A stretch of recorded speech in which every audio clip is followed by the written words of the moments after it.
बच्चों, welcome to Kanzul Iman school TV. आओ बच्चों, हम आज का सबक पढ़ते हैं।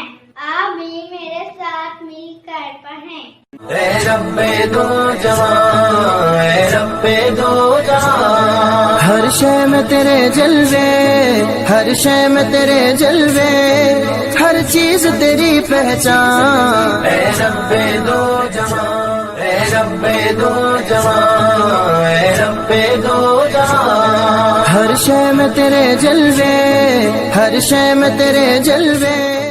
Assalamualaikum, welcome to Kanzul Iman School TV. Dear children, today we will do the planner of day 5.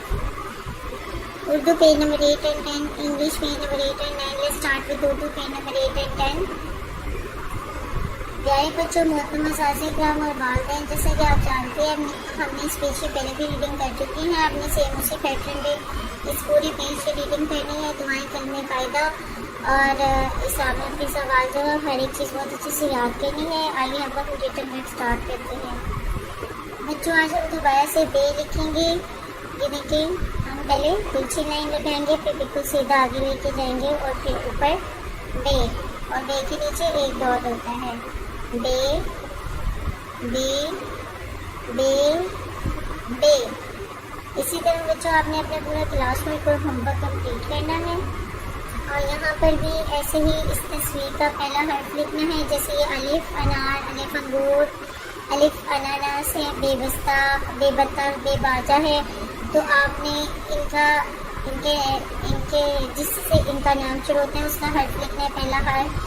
यानी कि ये अलिफ से शुरू होते हैं तो यहाँ पे अलिफ, और ये बे से शुरू होता है तो बे लिखेंगे यहाँ पे।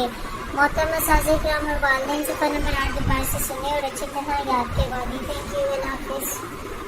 ए रब्बे दो जवां, ए रब्बे दो जवां, हर शय में तेरे जलवे, हर शय में तेरे जलवे, हर चीज तेरी पहचान। ए रब्बे दो जवां।